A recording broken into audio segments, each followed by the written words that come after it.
Mike McDaniel has changed his stripes in part out of necessity, but just how different is he calling games now than he has in years past?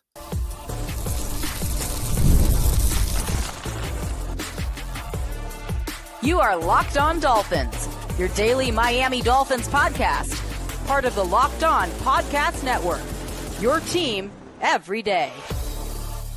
All right, Miami, welcome to another episode of Locked On Dolphins. It is your team every day. You're on the Locked On Network. I'm your host, Kyle Krabs, a lifelong Miami Dolphins fan, host of Locked On Dolphins, co-host of Locked On NFL Scouting, author of Touchdown Miami on Substack, NFL staff writer for A to Z Sports. Want to give a special welcome and shout out to our everydayers because it is your team every day. We don't just say it, we live it here on the Locked On Network. A special thank you to each and every one of you who have helped make the Locked On Podcast Network the number one sports podcast network in the world. Today's episode of Locked On Dolphins is brought to you by FanDuel. If you want to be in the middle of the action this season, visit FanDuel.com. Place your live bets in the NFL season all season long. Today on the show, Mike McDaniel's offense looks different. It feels different. It's being run different. In some ways out of necessity this season with the loss of Tyreek Hill and the struggles of Tua Tagovailoa. And sometimes those things are intertwined and sometimes they're not. But what is really fascinating to me is the Dolphins have now won 5 of 6 and have done so against some teams that have been strong defensively this season, have had some success against the run. And the slate that they just finished is better against the run than the slate that they have left on the season as of like the mid-year point of the season to today. Right? We did that show last week. But I wanted to get into a couple different layers about this run game for Miami. Mike McDaniel's evolution in the psychology around the run based on their rates and based on their success in short yardage and heavy boxes and neutral downs, their personnel packages. And it all ties back to something that we talked about at the very beginning of the season. Right? We knew the Dolphins were going through a youth movement. We knew they were transitioning away from some vet players, and they'd gotten a lot younger, and they focused on young players with chips on their shoulders and made more draft picks than they had in recent years. And the writing was on the wall. A lot of young guys were going to play. And we talked all offseason about a team that is going to attempt to compete through transition. Sometimes that involves a slow start. Certainly did for the Dolphins, 1-6. But as the Dolphins found themselves offensively and the ways in which it's been different, I reflect on the two things that I wanted to see from this team this season that were more important to me than just judging it based off of the binary result of a win or a loss on Sunday. And it's still an important part of the puzzle, right? Especially as we're getting ready to make some leadership changes to this organization, starting at the top of the general manager. Coaching and player development. Those were the two things. You can go back to August and July. We talked about it. I wanted to see, that is my threshold and measurement of successful season for a team in the midst of a youth movement is coaching and player development. And the baseline for player development looks really good. And the coaching thing was the question. Okay. And some coaches, they just have their warts. And if you're willing to be comfortable with them, you want to still see growth in different ways. And that's what I'm exploring with Mike McDaniel. And I talked a little bit about this on the Joe Rose show this morning. I went on with Joe. Always love catching up with Joe Rose. But heavy boxes is a pretty stunning shift for Miami in this regard. Short yardage has not been as consistently successful the last couple of weeks. There's been some high-profile moments. Two with the scramble that sets up the short yardage opportunity for Ollie Gordon against the Saints that he tries to bounce outside and he doesn't get it, and you turn it over on downs trying to kill the game, right? Against Washington down in the low red zone, you're knocking on the door.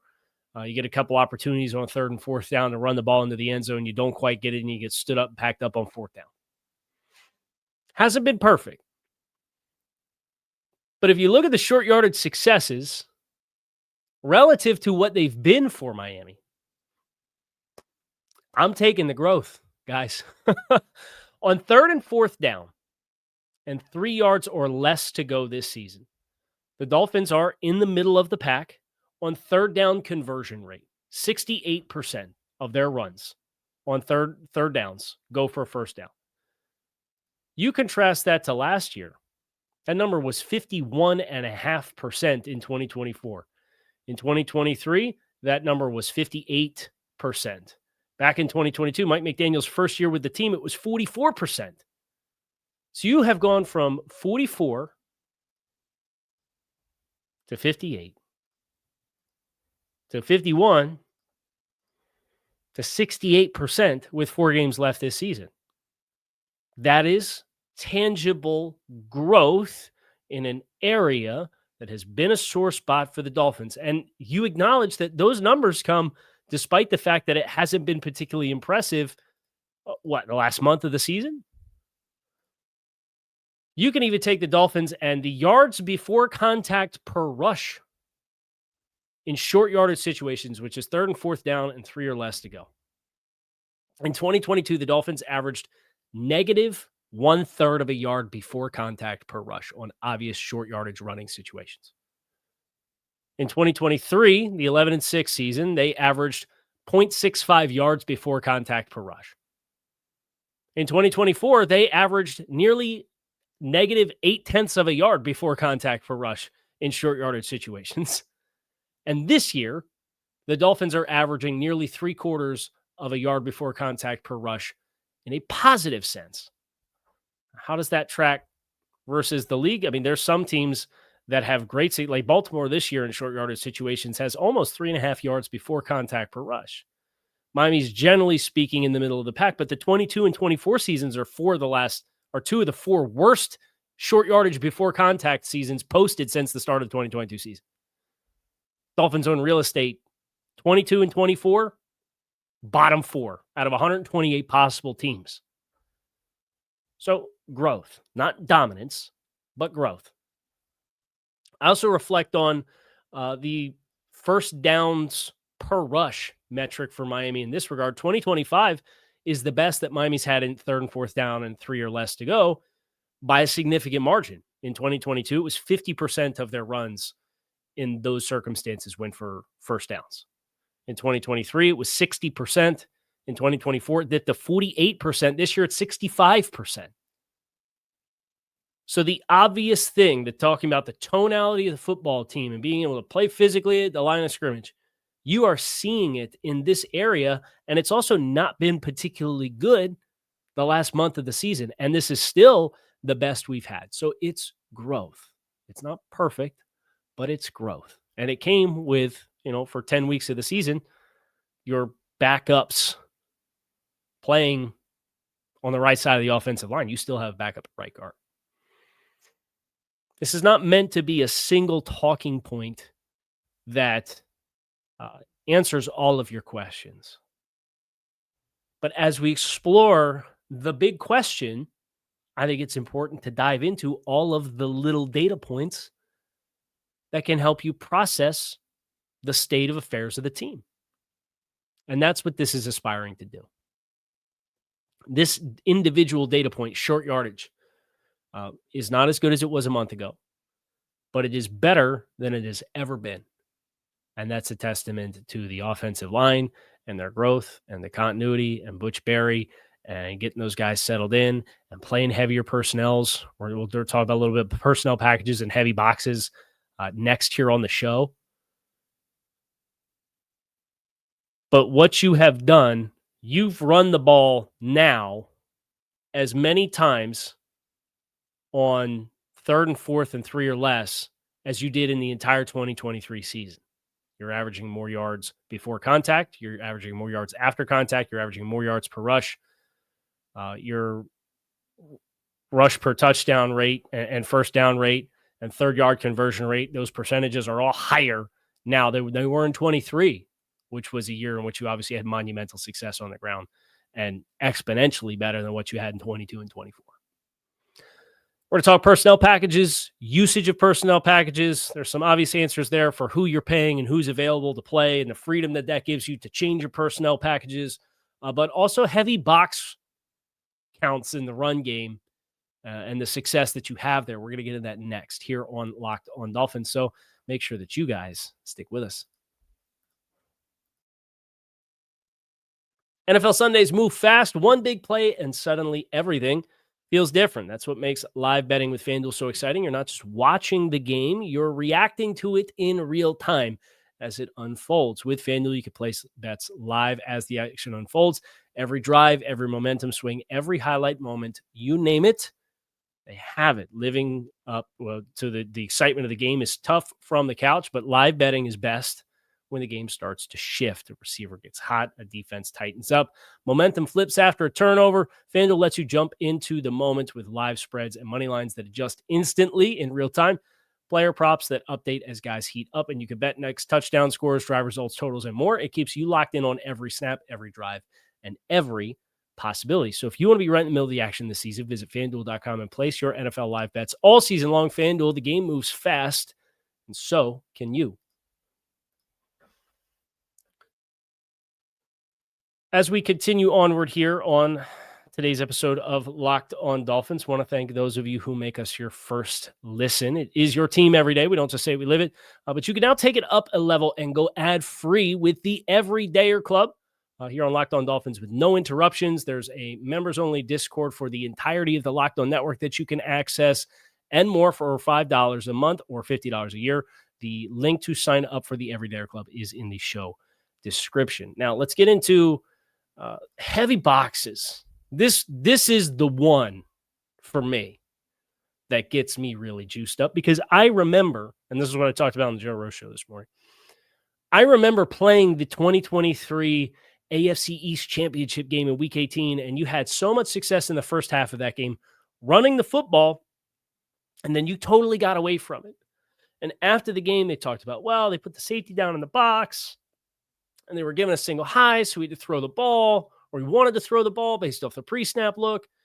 And I took great exception to it at the time because, in theory, you're allowing a team to dictate terms to you on what you're going to play based off how they line up, not even how they play the down. Just, the safety's in the box, we got to throw. Right? And fundamentally, that feels broken to me. And the Dolphins this year have a little something extra different cooking. According to True Media, which we have here with Locked On, it's an outstanding tool for us for all kinds of numbers and stats, and you can filter, according to True Media, by how many defenders are qualified by their data pool as 8 men in the box, how many defenders in the box, and what your run counts are for that. So from True Media, with 8 defenders in the box, the Dolphins are averaging 4.5 yards per carry this season, which is number 1 in the NFL. The Dolphins average more yards per rush against 8-man boxes than any other team in the league. Their backs do a healthy amount of this. They average the number 1 yards after contact per rush total. They rank 9th in the NFL in third down conversions against heavy boxes, 61.5%. Well, Pittsburgh's off the charts, 85% of their runs. Surprisingly, Philadelphia is not very high up on this list at all. You would think with the tush push, but their other runs do not have success at all. It's Pittsburgh, New York, San Francisco, New Orleans, the Chargers, the Bucks, the Packers, the Broncos.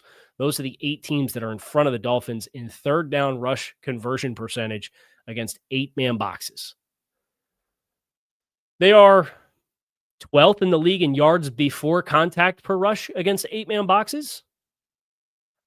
And again, 4.5 yards per carry. If that feels good relative to what you think you thought you knew about the Miami Dolphins, spoiler alert, it is. It is significantly better than what the Dolphins have done in each of their first 3 seasons under Mike McDaniel. So, for example, in 2022, against 8-man boxes, they averaged 2.7 yards per rush, and they converted 54.5% of their third down rushes.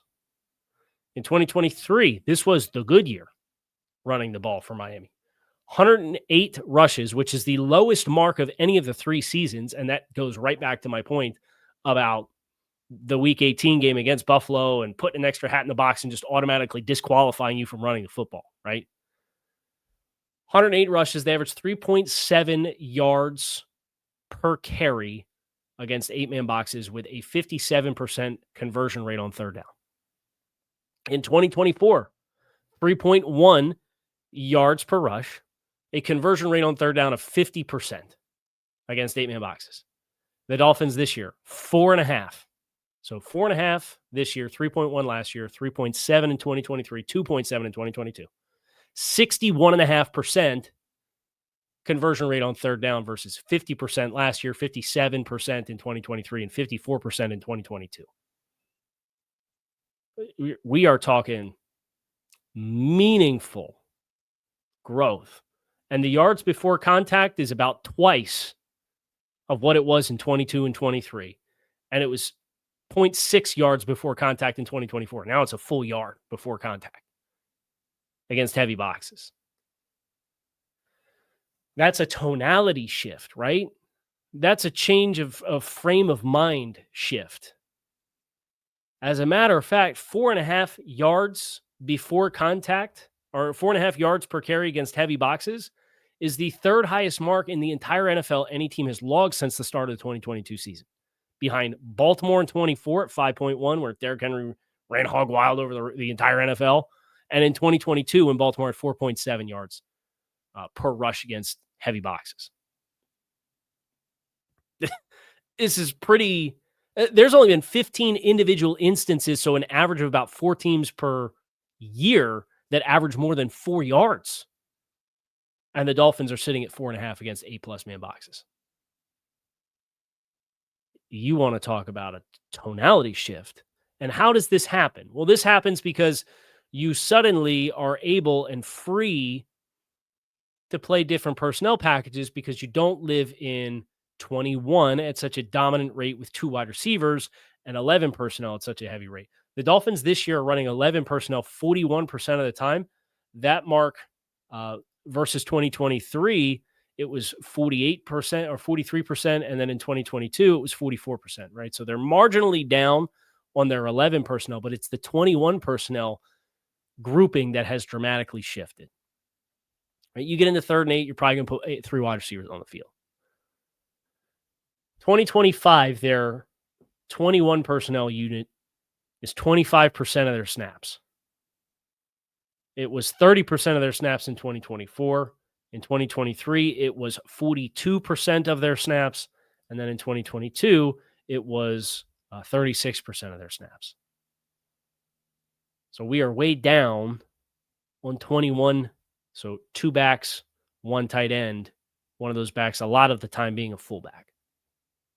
And we've talked about how the 21 personnel grouping, the EPA there has fallen off a cliff. You know, they were number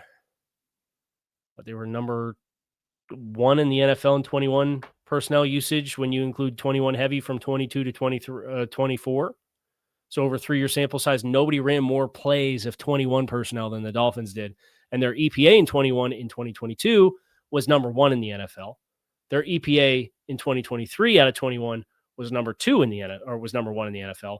Their EPA out of 21 personnel in 2024, despite it being their second highest frequency personnel package, was 30th in the NFL. And this year, their 21 personnel EPA is 29th.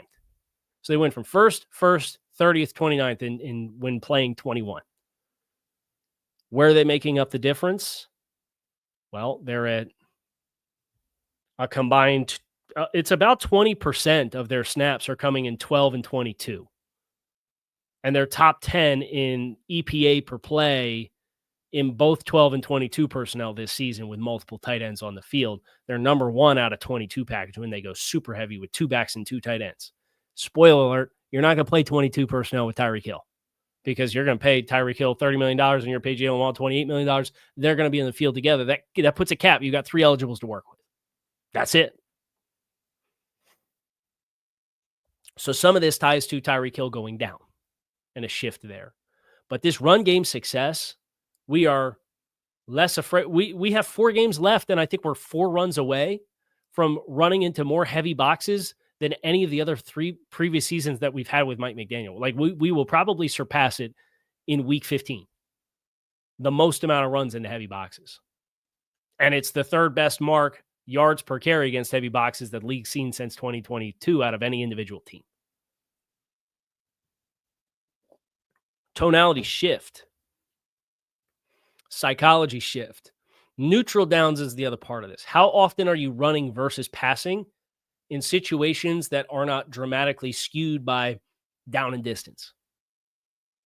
Right? Like if it's 3rd and 1, that's probably oftentimes considered a rundown. If it's 3rd and 12, it's going to be more often than not a pass down, right? So neutral down rate. How often are they doing each? What is the trend there as far as continuing to track the evolution of Mike McDaniel? We're going to get into that next here on Locked On Dolphins. Stick with us. You know, there's no reason to let big wireless drain your wallet, especially during the holidays. Right now, Mint Mobile is running their best deal of the year. All of their unlimited plans are 50% off. That means you can lock in a 3, 6, or even 12-month plan of unlimited premium wireless for just $15 a month. It's the easiest way to take your overpriced phone bill and give it the full Scrooge treatment. And what makes this even better is how simple Mint makes it to switch. There's no contracts, no nonsense, just real savings and real quality service. Switching to Mint lets you keep your same coverage for a lower price. The service is fast and super reliable, even on the go. Turn your expensive wireless present into a huge wireless savings future by switching to Mint. Shop Mint unlimited plans at mintmobile.com/lockedonnfl. That's mintmobile.com/lockedonnfl. Limited time offer, upfront payment of $45 for 3 months, $90 for 6 months, or $180 for 12 months. Plan required, $15 per month equivalent. Taxes and fees, initial plan term only. More than 35 gigabytes may slow when network is busy. Capable device required. Availability, speed, and coverage vary. See mintmobile.com for details.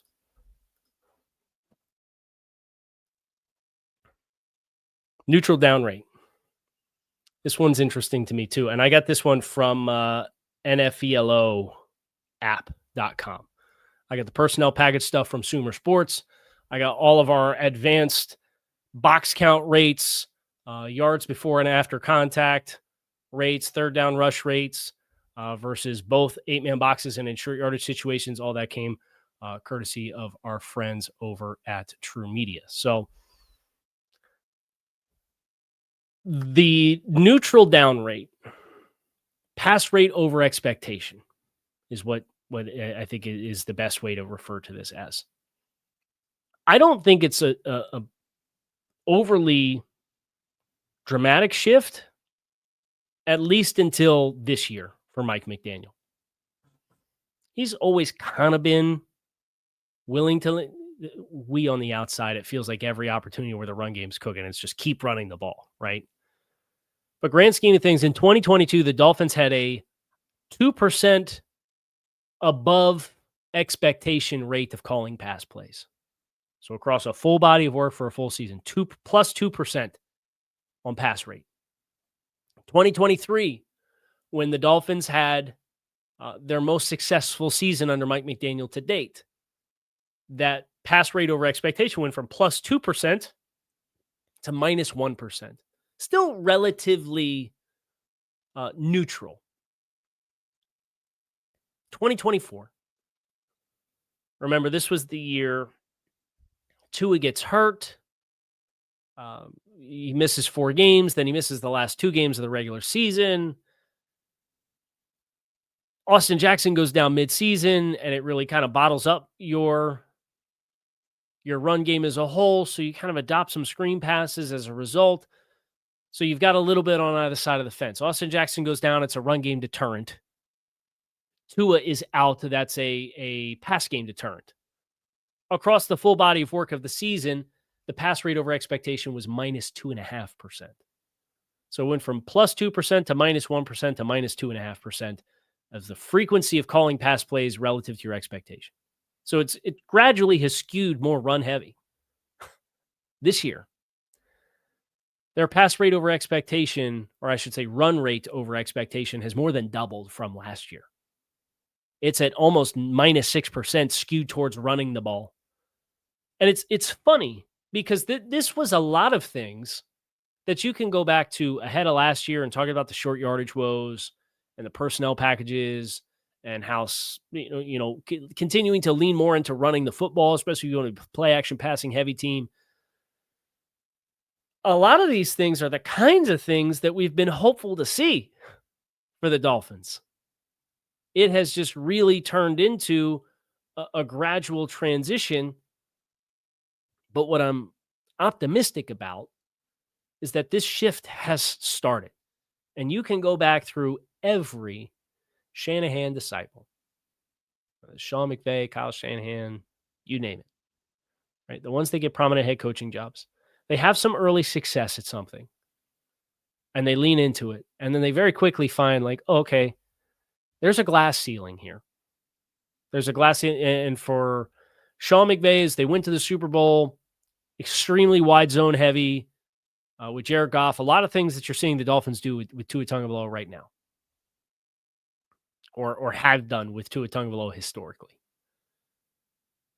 And it was very wide zone heavy, and the Patriots kind of pushed their buttons. Vic Fangio kind of flooded the line of scrimmage against him when he was in Chicago, and then the Patriots kind of embarrassed him offensively in the Super Bowl.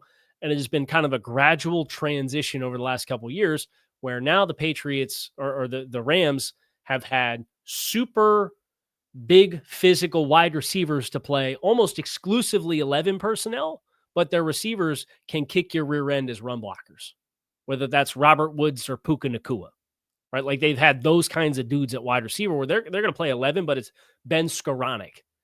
Or they lost their minds about Ben Skoranek because he's a big 6'4", 220-pound wide receiver, but they put him in the backfield as a fullback.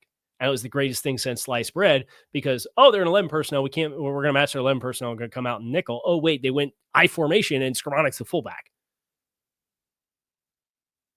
And McVay went heavier with the offensive linemen to run more inside run and get downhill and tax your linebackers instead of side to side.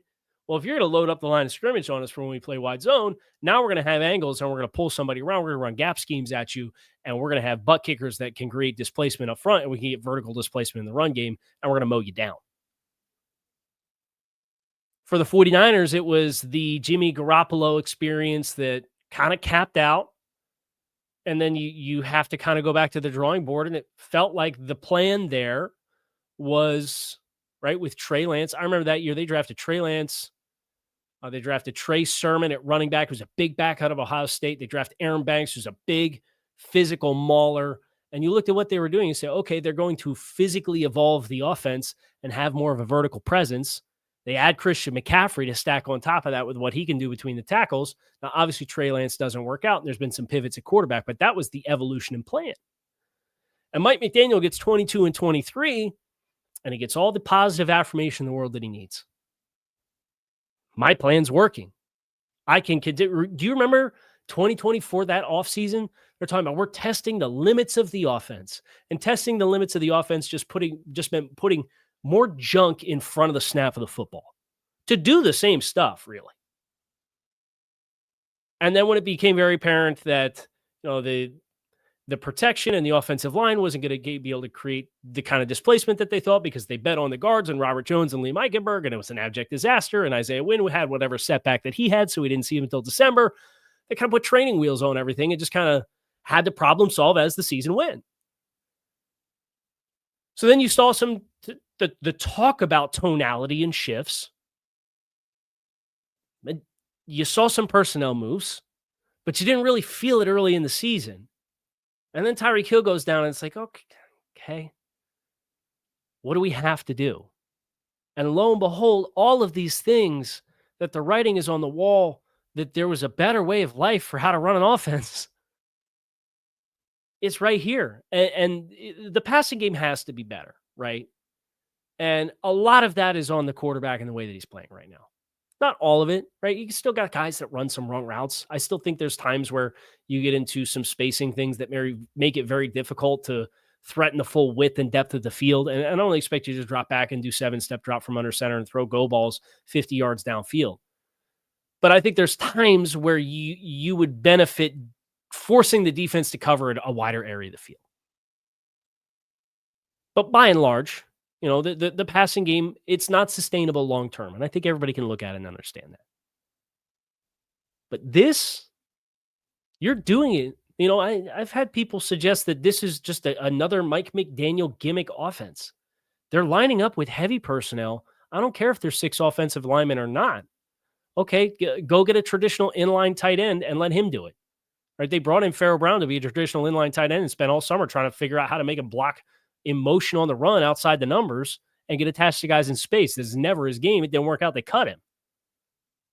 Now you get to, Julian Hill's down. Darren Waller's on IR. We cut Tanner Connor. I guess we should probably have an offensive lineman step in because we need somebody to do it. And you have him be a little less static and a little bit more in tight quarters, and you're having success with it. Like, you have stumbled into so many sensible answers that as you stack them together, this is sustainable. The run game's sustainable. This is it's not a gimmick to line up and mow people down and run them off the ball. That's not a gimmick. That's what successful offenses have done historically for forever in the NFL. It's commanding the line of scrimmage. And it can be even better because you're playing with a backup right guard. You still kind of have some shaky reliability with your starter at right tackle who's missed at least half of 3 of the past 4 seasons.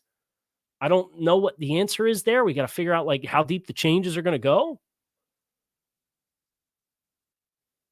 But short yardage, success rates up.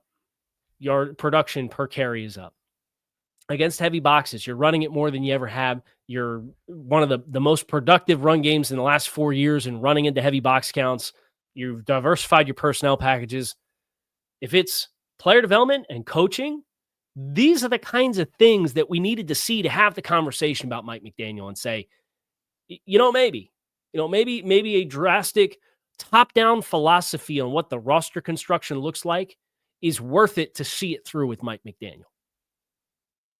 Now, they got to finish strong, right? I don't think you could come out and lay down. I think you have to go at worst 2-2 to completely slam the door shut on the conversation, because that would mean your record did not regress from last year while offloading a bunch of expensive players and going through a youth movement. And your young players got better as the season went on. I think that makes the very strong argument. But I can at least look at what's happened now in this element and say, if this is the path they choose to take, and I would bet right now that it is, but if this is the path that they choose to take, this is where you really need to lean in. This is where you need to hang your hat. This is your identity, and this is what the next identity of this team needs to be. And build the team accordingly. And don't get impatient in the process of building the roster, because that's what got you last time. That is going to do it for us here today on Locked On Dolphins. It is your team every day. Appreciate you guys as always for checking out the show. Make it a great rest of your Tuesday, and I'll be back to talk to you all again tomorrow. Go Fins.